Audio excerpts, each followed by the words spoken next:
The desert nights of New Mexico are quiet, but not peaceful. Beneath the stillness lies tension, danger, and resilience. For Victoria Winters, a retired K-9 handler confined to a wheelchair, her remote ranch was supposed to be a sanctuary. But the subtle signs of trouble, the unfamiliar faces, the late-night vehicles, the whispered threats, told a different story. When the cartel came knocking, they thought they'd found an easy target. What they didn't realize was that Victoria's greatest strength didn't lie in her past or even her tactical mind. It stood on four legs, silent, swift, and fiercely loyal. This is the story of how the wild underestimated a warrior, and the bond between a woman and her dogs changed everything. Mexican cartel targets disabled woman in a wheelchair, but her K-9 dogs deliver fierce justice. The autumn wind whistled through the desert scrub of southern New Mexico, carrying with it the acrid scent of creosote and sage. Victoria Winters wheeled herself onto the ranch house's wraparound porch, her weathered hands gripping the rims of her chair with practiced ease.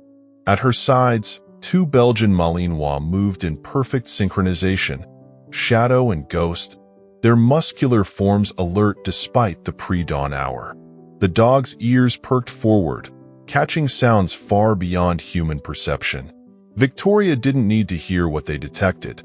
15 years of working with military K-9 units had taught her to read their subtlest signals.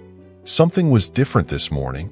"Easy," she murmured, her British accent softened by years in the American Southwest. The dog's muscles relaxed marginally at her command, but their focus remained razor-sharp. Ghost, the younger of the pair, released a low whine, a sound Victoria hadn't heard since their last deployment in Afghanistan. The ranch, sprawling across 40 acres of high desert landscape, had been her sanctuary after the IED that ended her military career. Some called it isolation, Victoria called it peace. But lately, peace had become increasingly elusive in the small town of Mesa Verde. It started with subtle changes: new faces at the local diner, expensive SUVs with tinted windows cruising down Main Street, and whispered conversations that stopped when strangers approached. Victoria recognized the signs. She'd seen similar patterns in villages across Afghanistan before they fell to Taliban control.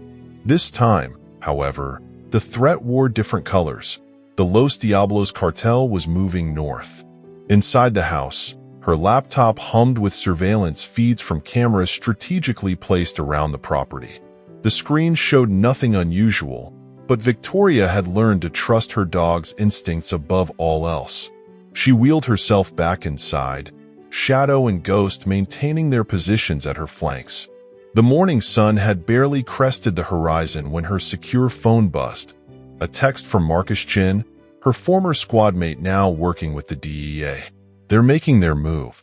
Stay safe." Victoria's jaw tightened. She'd been expecting this, preparing for it since the first rumors of cartel activity reached her ears 3 months ago. Mesa Verde's location, its struggling economy, and its understaffed police force made it an ideal distribution hub. But the cartel had made one critical miscalculation. They assumed a disabled woman living alone would be easy to intimidate. What they didn't know was that Victoria Winters had spent her entire adult life defying expectations. The daughter of British diplomats, she'd shocked her parents by enlisting in the U.S. military after college, driven by a desire to make a difference rather than navigate embassy cocktail parties. Her gift for working with dogs had quickly landed her in the K-9 training program, where she found her true calling. The IED that shattered her spine hadn't broken her spirit. If anything, it had honed her already formidable strategic mind to a razor's edge. Unable to run, jump, or fight traditionally, she'd learned to leverage every advantage, to think 10 steps ahead, to turn perceived weaknesses into strengths. A sharp bark from Ghost pulled her attention to the surveillance feeds. A black SUV was crawling past her property for the third time that morning. Victoria recognized the driver, Miguel Santos, owner of the new construction company that had sprung up overnight. His business was a front. The endless construction projects around town were perfect covers for establishing distribution networks. Victoria reached for her phone, sending a prearranged signal to her network of allies. Over the past months, she'd carefully built relationships with trusted community members. Ranchers tired of finding drug caches on their land, teachers worried about their students being recruited as runners, small business owners being pressured to launder money. Her fingers moved swiftly across the keyboard, accessing the encrypted files she'd been compiling. The documentation was damning. Photographs of late-night meetings between cartel members and local officials, financial records showing suspicious patterns of deposits, transcripts of conversations recorded in public spaces. Everything meticulously legal. Everything pointing to a cancer growing in the heart of Mesa Verde. Shadow's ears suddenly flattened against his skull. Seconds later, Victoria heard the crunch of tires on her gravel driveway. 3 vehicles, the black SUV she'd spotted earlier, flanked by 2 pickup trucks. 6 men emerged, trying too hard to look casual in their tactical gear poorly concealed under civilian clothes. Victoria allowed herself a small smile. Right on schedule. The lead man, Santos, approached her front door with an oily smile. "Ms. Winters? Sorry to disturb you so early, but we need to discuss your property." Victoria pressed a button under her desk, activating the property's external speakers. Her voice, calm and clear, carried across the yard. "Mr. Santos, I assume this is about my refusal to sell?" Santos's smile tightened. "The town is growing, Ms. Winters. Progress is inevitable. We can do this the easy way or the hard way." Victoria finished. "You should know something about me, Mr. Santos. I don't respond well to threats." As if on cue, vehicles appeared on all sides of her property, local ranchers in their pickup trucks, former military veterans she'd connected with through support groups, even Mrs. Chen from the local grocery store in her ancient Volvo. All people who'd had enough, all positioned exactly where Victoria had planned. Santos's hand twitched toward his waistband. Both Shadow and Ghost released low, rumbling growls that seemed to vibrate through the floorboards. Victoria knew their capabilities intimately. Ghost could cross the room and disable an armed threat in 1.4 seconds, while Shadow's bite force could shatter bone. "I wouldn't," Victoria advised calmly. "My dogs are trained to respond to over 40 verbal and hand commands. They can incapacitate targets selectively or with lethal force. And unlike your men, they don't hesitate." She wheeled forward slightly. "But more importantly, everything happening right now is being recorded and live-streamed to multiple secure servers, including the weapons you're failing to hide, the threats you've made, and the faces of every man in your organization who's visited this property in the past 3 months." The sound of vehicles moving closer was unmistakable now. Among them were 2 unmarked FBI cars, agents she'd been feeding information to for weeks, waiting for this exact moment. "You see, Mr. Santos, you made the same mistake many others have made. You saw the wheelchair and thought it made me vulnerable.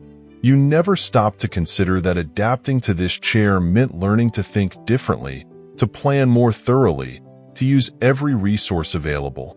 Shadow and Ghost moved forward in perfect synchronization, their training evident in every controlled movement.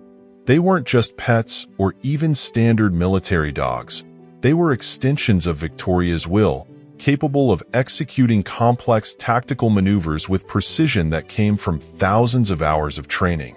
"Your organization has been thoroughly infiltrated," Victoria continued. "Every shipment route mapped, every corrupt official documented, every shell company traced. At this moment, similar operations are being executed at 12 other locations across 3 counties." Santos's face contorted with rage. He reached for his weapon, but Ghost was faster. The dog's powerful jaws clamped around his wrist with precisely calculated force, enough to immobilize, not enough to permanently damage. Shadows simultaneously circled behind the other men, forcing them to divide their attention. The FBI vehicles pulled up, agents emerging with weapons drawn. Victoria's network of community members held their positions, creating an outer perimeter that prevented any escape attempts. In the distance, sirens wailed. What followed was almost anticlimactic. The cartel members, cut off from support and confronted with overwhelming evidence of their operations, surrendered with minimal resistance. Victoria's documentation proved instrumental in not just securing convictions, but in unraveling the entire regional cartel network. The aftermath brought changes no one had expected. Victoria's strategy became a case study in community-based resistance to organized crime.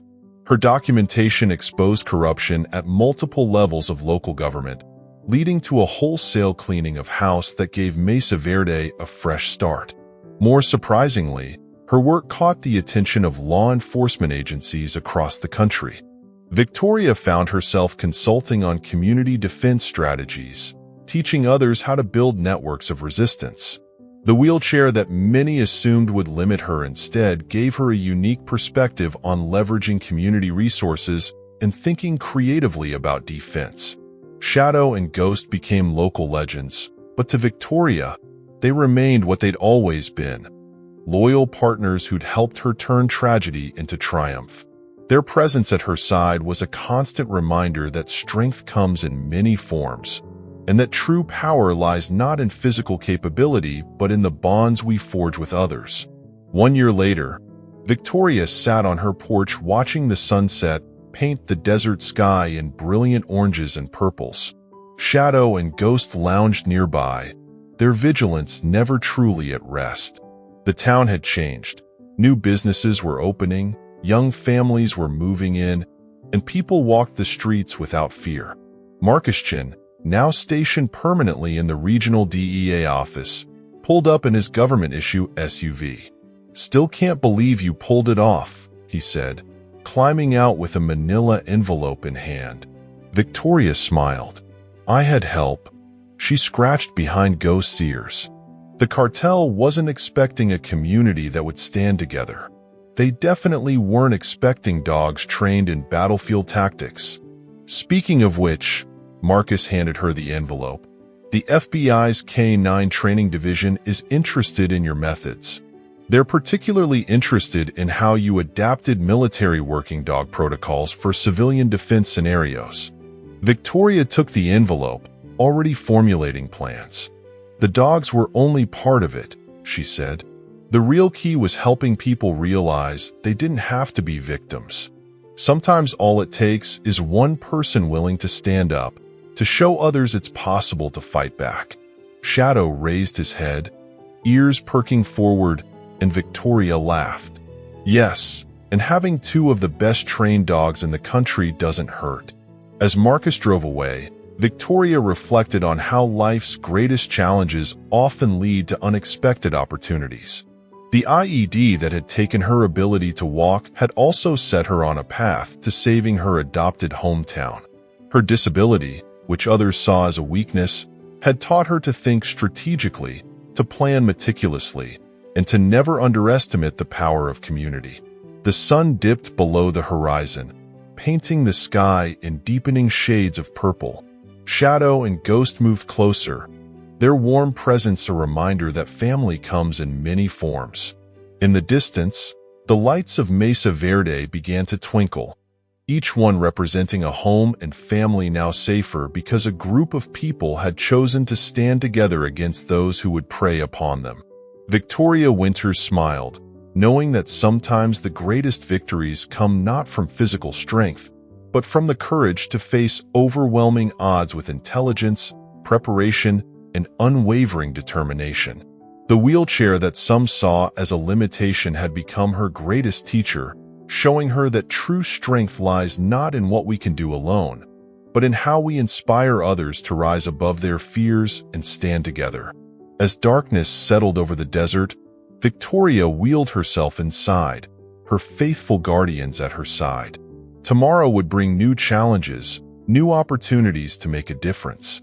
But for now, she was content knowing that she had helped transform her community from a target into a symbol of hope, proof that with courage, conviction, and the right companions by our side, no obstacle is insurmountable.